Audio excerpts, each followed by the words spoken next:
Bonjour, aujourd'hui nous allons évoquer deux thématiques. Nous allons d'abord parler de la Banque du Japon qui modifie en profondeur sa politique monétaire. Nous évoquerons ensuite l'activité économique globale puisque les statistiques ont été publiées jusqu'à la fin du mois de novembre sur la production industrielle mondiale et sur le commerce mondial.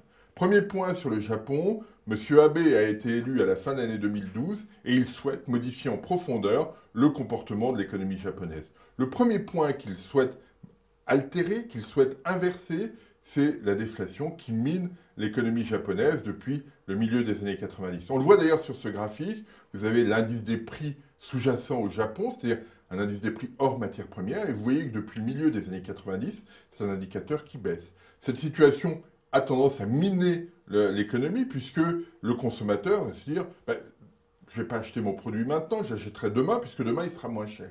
Cette situation, M. Abe veut l'inverser. Et il a intimé l'ordre à la Banque du Japon de modifier la façon dont elle gérait la politique monétaire. Alors pour cela, pour modifier les comportements, pour altérer les anticipations de tous les acteurs de l'économie, la Banque du Japon a pris un engagement fort d'une cible d'inflation à 2%. Jusqu'à présent, elle n'avait pas de cible d'inflation. Là, elle dit, mon objectif est d'avoir 2% d'inflation. Ça fait des années que les prix baissent. Là, on change de dynamique. Et très clairement, l'objectif est de changer les comportements, de dire, finalement, demain, ça sera plus cher, j'achète aujourd'hui. C'est ce que souhaite faire M. Abe. C'est la dynamique qu'il souhaite mettre en œuvre. Alors, la Banque du Japon a deux instruments qu'elle va utiliser. Elle va acheter des titres du Trésor japonais en grande masse. Elle va monétiser la dette japonaise pour infléchir, pour influencer les comportements. Et puis, elle a commencé à laisser filer le yen pour importer de l'inflation. Donc, tous ces éléments devraient permettre, s'ils sont menés à bien, de retrouver un peu plus d'inflation, un peu d'inflation d'abord au Japon et modifier en profondeur les comportements. C'est un enjeu fort pour le nouveau Premier ministre et pour l'économie japonaise qui pourrait, de ce fait-là, retrouver un peu plus de lustre que ce qu'elle a aujourd'hui, retrouver un peu du lustre qu'elle avait dans les années 80. Ça va être un enjeu majeur, même si la situation est compliquée parce que l'économie japonaise est une économie vieillissante et donc les comportements seront forcément différents de ceux qu'on avait par le passé. Mais l'enjeu en vaut la chandelle puisque clairement, ça pourrait permettre de redynamiser l'économie japonaise et d'avoir une incidence sur l'ensemble de la région asiatique, et donc nous en profiterions aussi. Autre élément sur l'activité économique globale.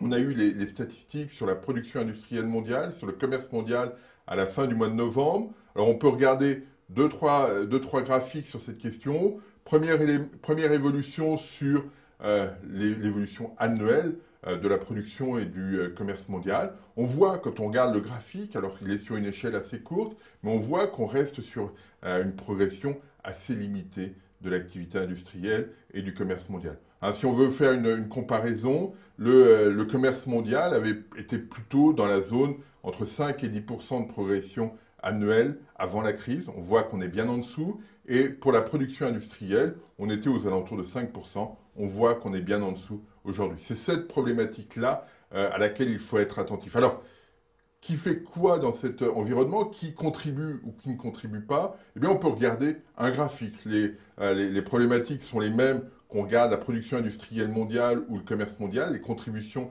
évoluent un peu de la même façon. On va regarder l'évolution du commerce mondial. On regarde et on observe que eh bien, sur la fin de l'année 2012, on a une contribution qui s'accélère de manière significative pour l'Asie. Donc l'Asie retrouve une dynamique un peu plus robuste, un peu plus forte, mais on constate deux choses également. La première, c'est que les États-Unis ne contribuent pas de façon significative.